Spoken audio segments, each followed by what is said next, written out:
political and legacy media puppets are all echoing the same idea, parroting the same message, trying to drive a wedge between Trump and me, and Musk adds, they will fail. I don't think anybody's trying to drive a wedge except those Democrats who are saying it. Journalists are just trying to understand the relationship between Trump and Musk, because it's one of the most important relationships of the next 4 years. We're literally calling it as we see it. Elon Musk put out on social media that he didn't like the bill.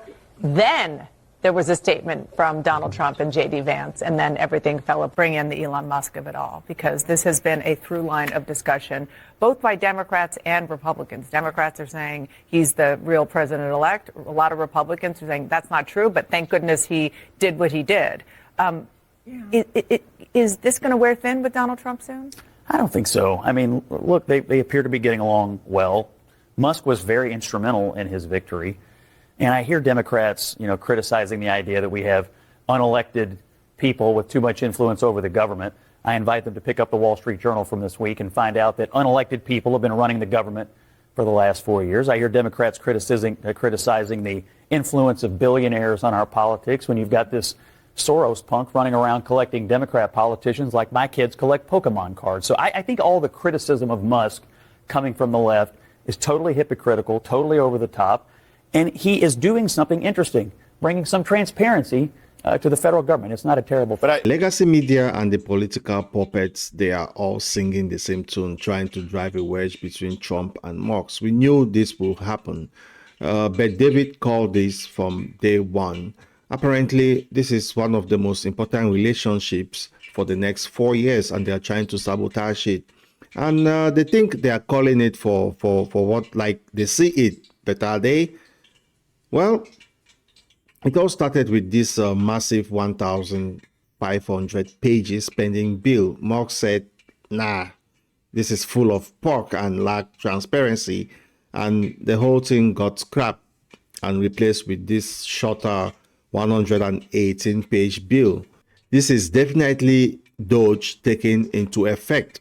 They're trying to cut spending in America. These politicians, they have been spending money like candies.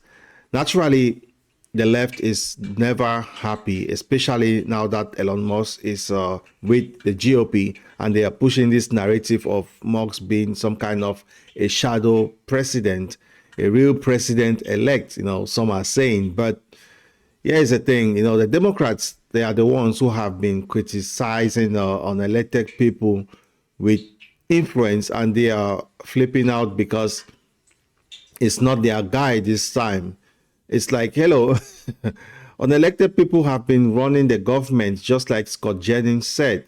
They have been running the government for the past 4 years. And he also talked about George Soros, who's been buying Democratic politicians and judges all over the place. And the hypocrisy is really, really unbelievable. He's oftentimes relying on random anonymous accounts, these websites, these users on X who are trying to present themselves as the new CNN, the new New York Times, but have no research behind them, no backing, no institutional knowledge.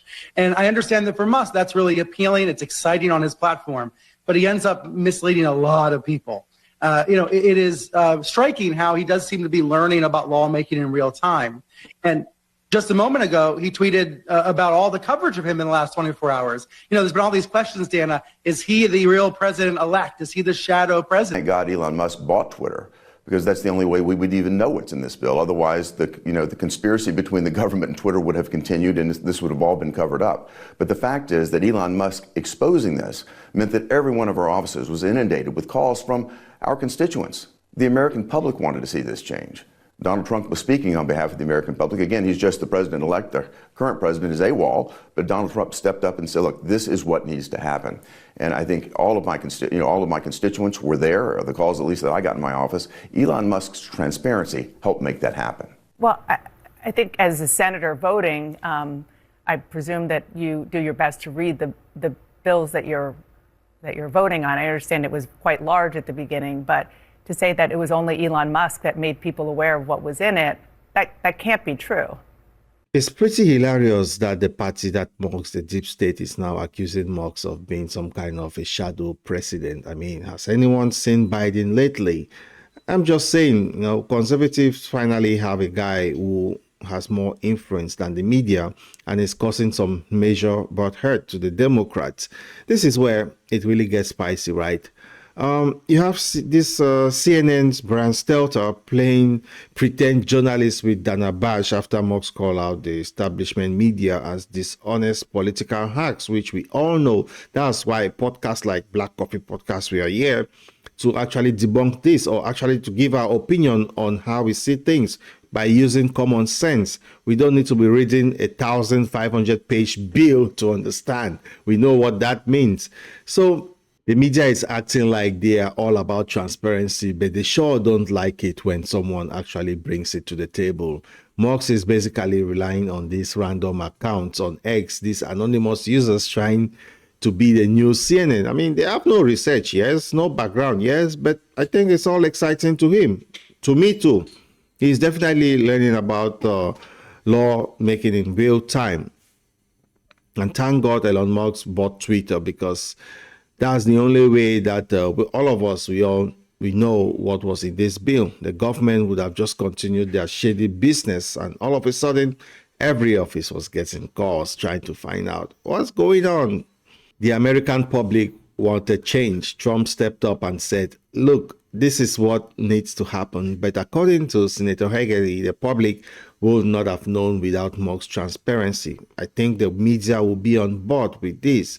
Now, Senator Haggerty did say that it wasn't just Musk that got, it wasn't just Musk. They were all struggling to read this 1,500-page bill that they got just asked to read.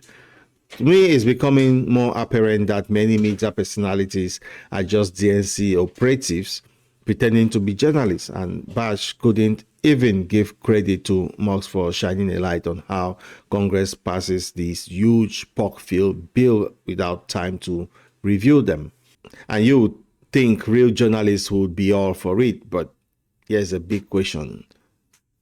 Yeah, it may be concerning, right? What's Elon Musk's role going to be in the upcoming administration? Does he have too much power or just enough?